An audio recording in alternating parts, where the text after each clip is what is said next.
어수선합니다. 코스닥이 830선 이탈이 됩니다. 현재는 828포인트 정도 0.6% 하락하고 있고요. 유가증권 시장도 고점 대비로는 탄력이 약간 둔화되어 있습니다. 연말 되니까 또 유상증자 때문에 이런 부분들도 우려가 좀 되실 텐데요. SPL셀에서 유상증자 추진을 한다라는 소식 나오면서 한 7% 정도 밀리는데 이런 개별 악재들도 요즘 들어서 좀 많이 눈에 띄는 것 같습니다. 오늘 장에서는 어떤 전략이 필요할까요? 절대 전략입니다. 토마토 투자클럽 김정수 전문가 연결합니다. 안녕하세요. 네, 안녕하세요. 반갑습니다. 정투자 김정수 전문가입니다. 네. 현재까지 오늘 장 한마디로 좀 알려주시죠. 오늘 장 한마디는 이렇게 좀 표현을 해봤는데요. 업종 내 대표주로 쏠리는 주식시장 이렇게 표현을 좀 해봤습니다. 업종 내 대표주로 쏠리는 주식시장. 이런 현상들이 어떤 것을 의미하는지 그리고 오늘 장에서의 체크포인트도 함께 좀 알려주시죠. 네, 업종 내 대표주로 쏠리는 주식시장. 이거는 지금 시장의 심리가 불안하다라는 것을 의미합니다. 투자 심리가 좋아지면 이거저도 사죠.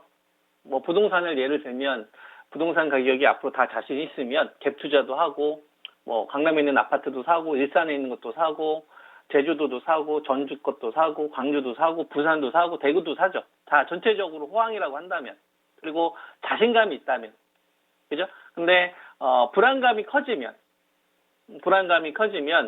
예를 들면 최근 들어서 유상증자 하는 기업들이 많이 나오고 있잖아요. 보통 유상증자는 연초에 많이 나오거든요. 이제 그 1년 실적 발표하는 시점, 요거 회계 기준 맞춰서 보통 내년 한 2월달 요때 전후로 해서 보통 유상증자 많이 보통 발표를 하거든요. 근데 이러한 어떤 스케줄이 올해는 좀 많이 달라진 것 같습니다.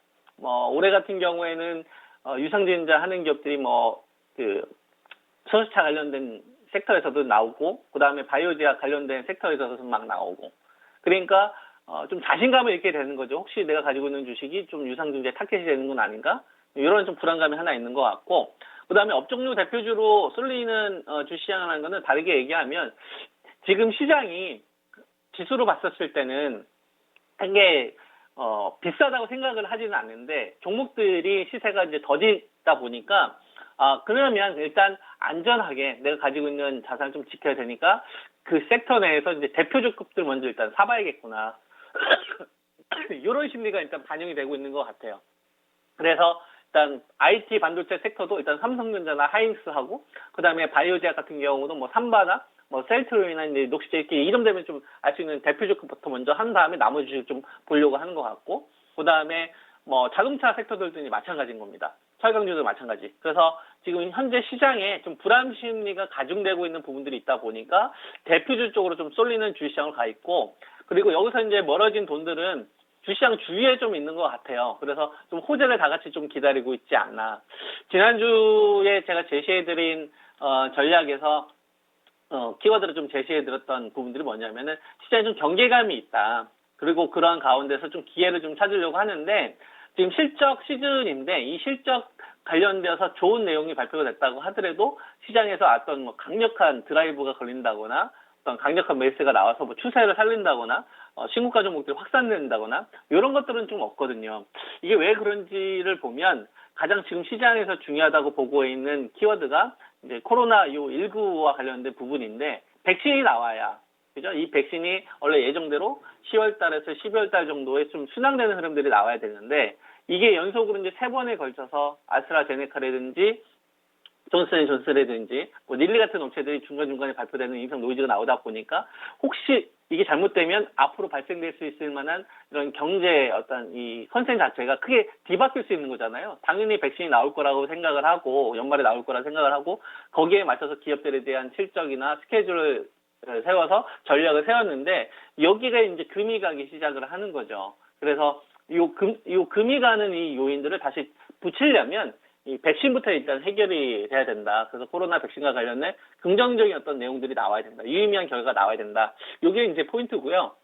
이게 유의미한 결과 나오기 전까지는 이런 어떤 불안 심리가 주식에 좀 반영이 되다 보니까 업종 내 좀 대표주 쪽으로 자금들이 조금 더 쏠리는 게 아닌가 이렇게 이제 말씀 좀 드릴 수 있을 것 같고 이게 어떻게 보면 이제 공격을 할 거냐 적극적으로 시장이 지금 같은 구간을 기회로 활용을 해서 공격을 할 거냐 아니면 방어를 좀 갖춘 상태에서 뭐 잽을 날리는 식으로 컨트롤을 치게 된다면 이런 식의 어떤 전략을 세울 거냐 이런 걸 좀 고민하는 어떤 구간에 있다 이렇게 저는 좀 보고 있습니다. 네. 그러면은 아직까지 시장이 좀 방향성이 잡히지 않은 가운데서 몇몇 종목군들만 혜택을 보는 장인데 그 밖에 우리 주변국 증시에서도 여러 가지 우리가 좀 봐야 될 만한 부분이 있을 것 같아요. 그리고 아직까지 뭐 두드러지는 섹터가 나오지는 않은데 움직인 가운데서 좀 눈에 띄는 특징들이 있는 섹터들 함께 좀 짚어주시죠. 네, 지금 뭐 밖에 있는 요인들을 좀 보자고 말씀하셨는데요. 일단 외국인들의 입장을 한번 생각을 해보려면 환율 시장을 좀 보면 되겠죠. 이제 환율 시장을 보게 되면은 1,142원 정도 됩니다.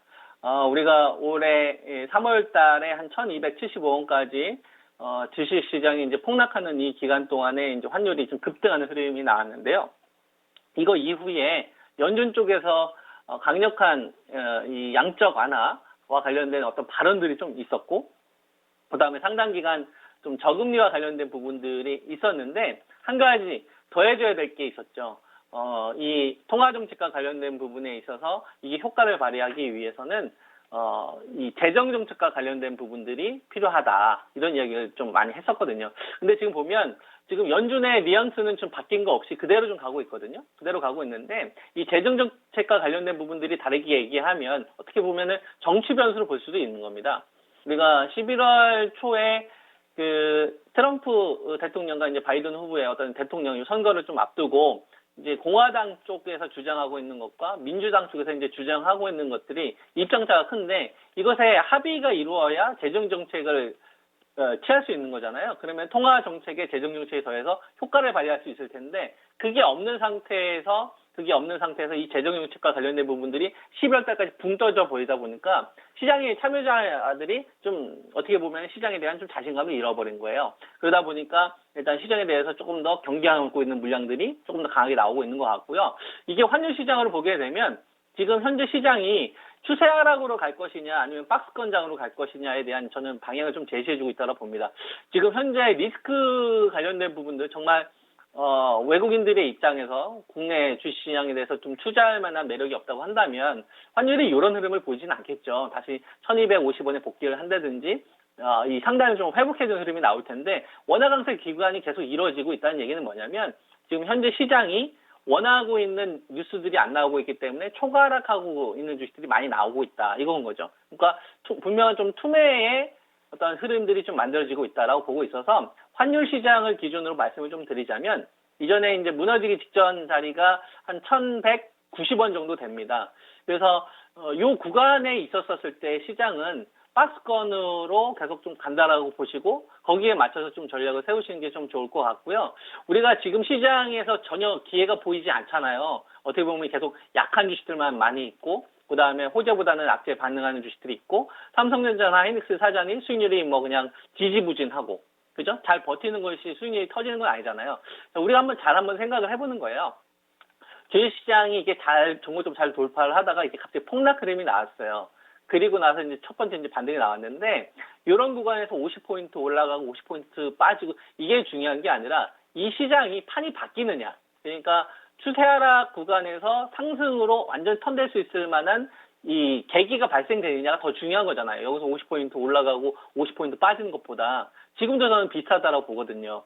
지금 구간에서 2347인데 여기서 2300까지 빠져서 한 50포인트 빠지나 2400 가서 50포인트 회복되나 그게 지금 뭐가 중요하겠습니까? 지금 이 구간에서 지금 시장은 난 지금 방향은 못 잡겠고 기회가 오면 돈을 쏘겠는데 이 돈을 쏘려면 시장이 나한테 먼저 계기를 던져줘라 이거죠. 그 계기는 제가 이제 여러분들한테 말씀드렸던 핵심 키워드가 나와야 됩니다. 그래서 백신과 관련된 이 투자 심리에서 비롯됐다고 한다면 이 부분에서 유의미한 결과가 나와야 되고요. 이 결과는 한 달 이내에 연이어 나올 것 같아요. 지금 뭐 바이온텍 CEO 같은 경우도 한 달 이내에 올해 10월 달 이내에 발표한다라고 하고 그다음에 화이자도 마찬가지인 거고. 그다음에 아스트라제네카 같은 경우도 미국에서는 뭐 진행하고 있지는 못하지만 유럽 쪽에서는 지금 잘 진행된 다음에 또 긴급 승인이 나오게 되면 내년 1월 달도 가능한다고 하지 않습니까? 이런 식으로 이제 더 이상 코로나로 인해서 경기에 대한 어떤 불확실성이 좀 사라질 수 있을 만한 요인들이 만들어지게 되면 이건 좀 빠르게 복구할 거다. 좀 그렇게 보고 있고 그 과정 속에서 시장은 계속 좀 괴롭힘을 줄 것 같다. 박스권 내에서 계속 들들볶는 흐름들이 나올 것 같다. 그래서 이 한 달이라는 이 시간 턴 동안 시장의 좀 핵심 키워드 좀 잘 잡으신 상태에서 전략 세우시면 될 거다라고 좀 보고 있습니다. 네. 당분간은 다소 좀 가시밭길이 될 것 같은 그런 상황입니다. 코스닥도 지금 많이 빠지는데요. 말씀 기억하면서 대응 전략 세워볼게요. 오늘 함께 해주셔서 고맙습니다. 예, 감사합니다. 네.